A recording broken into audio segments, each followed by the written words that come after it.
Alright everyone, things are definitely heating up in Venezuela. This has been something a lot of people have wanted me to comment on because a lot of people are just ignoring the issue. It's like, oh yeah, a significant Latin American state with, at least locally, a significant military presence with, the largest oil reserves in the world. It might collapse at any time. It's basically collapsed already, but it's still... somehow it's straggling on. It's like a corpse that you've brought back to life and it's still staggering to and fro like a zombie. It's a zombie nation, essentially. It was the term you could use for it. That's what it's become. Right now, you've got all sorts of problems.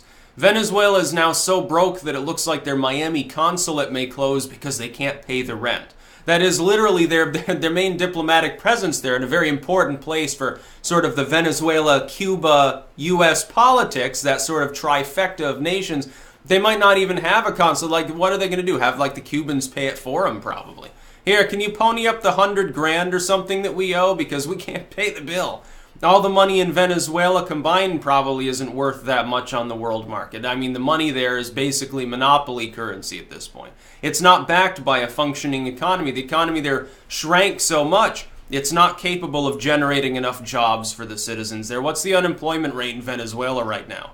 It's certainly in the dub. It's certainly not like the unemployment rate here in the United States. There's the glory of Bernie Sanders' utopian socialism. And yeah, people don't have to work hard anymore. The government just gives them, bread and soup. And they don't have to work, because they're just going to be slaves, basically. That's the way a socialist economy needs to prop itself up. Socialism in the centralized, the intervened-in sense, not necessarily on the end of redistribution on its own. But that's only one part of the problem right now. Another part is the opposition is now boycotting the election. Now here's why. Maduro will win because it's a rigged election. It's fairly straightforward. There's no way that Maduro won the last time around fairly. There's no way that Maduro's people won last time around in a legislative sense. It's impossible. Even the polling by state news agencies shows Maduro and his entire party basically, 30, 40 points down from the opposition. Their popularity doesn't even exist. They shouldn't have a single position within the government. Therefore, we can tell, they might have cooked the books a little bit with the election. Maybe it has something to do with the fact that they intimidate anybody who comes to the polls and says they're not voting for Maduro. Maybe it has something to do with the fact that they close polling places outside of areas where Maduro has given people a lot of extra subsidies. Maybe it has something to do with the fact that they just make up the numbers and they don't even really count the ballots. That's what a Venezuelan election is like. This is what elections in a lot of countries. Meanwhile, people here are worried about a Facebook ad propaganda swung the election because it was targeted at Wisconsin, which is, totally wrong. It's like, I bought some ads on Facebook. Everyone else doesn't bother anymore because Facebook is dumb. No, but that swung the election. Just trust us, you dumb fucks. The establishment's here to look out for you. Uncle Sam will keep you safe. Big Brother's always watching. It's the sort of stuff we have to suffer through. They want our elections to be like Venezuela. Basically, people voted for Trump, but don't listen to that result because the establishment says it's a bad idea. Hail socialism. And you've got another problem. Guyana's now built a couple of small military bases along its border with Venezuela, and it's only the latest country to do that. Colombia and Brazil are already doing the same thing. They're getting very concerned for several reasons. Number one, over 500,000 Venezuelan migrants, over 1 million total now living in Colombia. 1 million people have fled. The population commensurate with a large city or even some small countries is now expat living in Colombia alone. They also go to Brazil, they go to Guyana, and there have been border incursions. Venezuelan troops are now crossing the border attempting to raid things, probably to get supplies that they know are worth a small fortune on the black market in Venezuela. You can get a crate of toilet paper into the country of Venezuela and you can live like a king. It's worth way more than the money's worth. You could almost use toilet paper squares as currency. Just draw a little number on them. It doesn't really matter. You can form your own. And then, here's even funnier. Maduro's like, we're announcing a new cryptocurrency. It's going to be gold-backed. Gold-backed cryptocurrency for Venezuelans to use. So in other words, Venezuela is trying to take a turd and paint it over and pass it off as just a colorful rock at this point. Venezuela's economy doesn't exist. How much gold does Venezuela even have? Who the fuck is going to use your cryptocurrency, dude? People might get into it because it's gimmicky for a while. That's about all that they'll end up doing. It'd be hilarious. I would buy a little bit of Venezuelan crypto myself just because it'd be worth like a penny a piece. And so it's like, oh, well, if it doubles to 2 pennies, I made a few cents. Okay. I played World Speculator. I bought 1 million, Petro coins, I think. These go Petra coins or something. Some gold-backed crypto. I bought 1 million of them. They went up by a cent. Woohoo! I feel so rich now. That's basically what'll end up happening. Venezuela has so many problems. And again, as always, it's not Maduro's fault in a primordial sense. A lot of people are like, oh, fuck Maduro, hang Maduro. Yeah, he's responsible for continuing shitty policies, but Chavez is the one that built most of those policies. Chavez, during the oil sale days there, during the good times, never really invested in any aspect of the economy other than oil.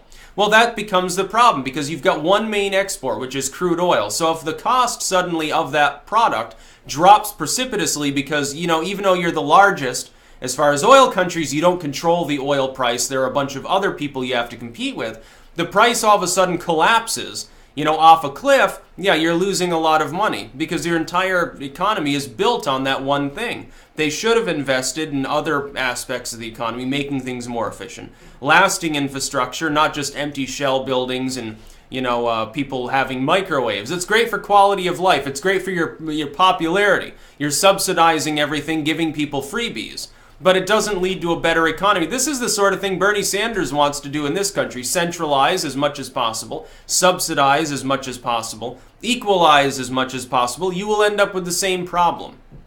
The problem is, once the government gains the capability of full centralization, it will tend to favor those things that are cash crops. It's going to favor the cash crop. It's going to favor the big heavy hitter of the economy. Because of that tendency towards single-mindedness, towards less diversity in the economy, unfortunately, the second you have a downturn in one of those things, you have a Soviet-style economic problem or a Venezuelan-style problem. That's all on Chavez, though. It's not Maduro's fault.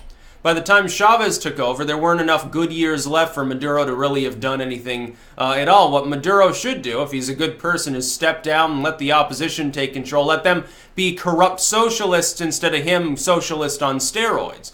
They're still left-leaning. It's not like they're actually, you know, far-right or whatever Maduro talks about them being. That's like saying that Front National is far-right. No, they've got a leftist economic platform. They just believe in borders. The opposition in Venezuela, they're not far right. They're socialists who happen to believe, hey, maybe we should play a little bit nicer with the world community and diversify the economy. Now, you know, put a little bit of it towards, you know, some other thing other than oil. Oh, you're far right, say the hardline Red Guard sort of socialists in Venezuela.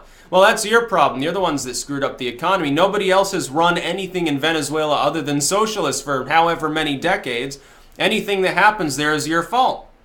It's just like anything that happened in the U.S., it's the fault of the Democrats and the Republicans. The Demopublican Party, the one-party system here, is responsible for all of our problems. Nobody else has had any power for over 100 years.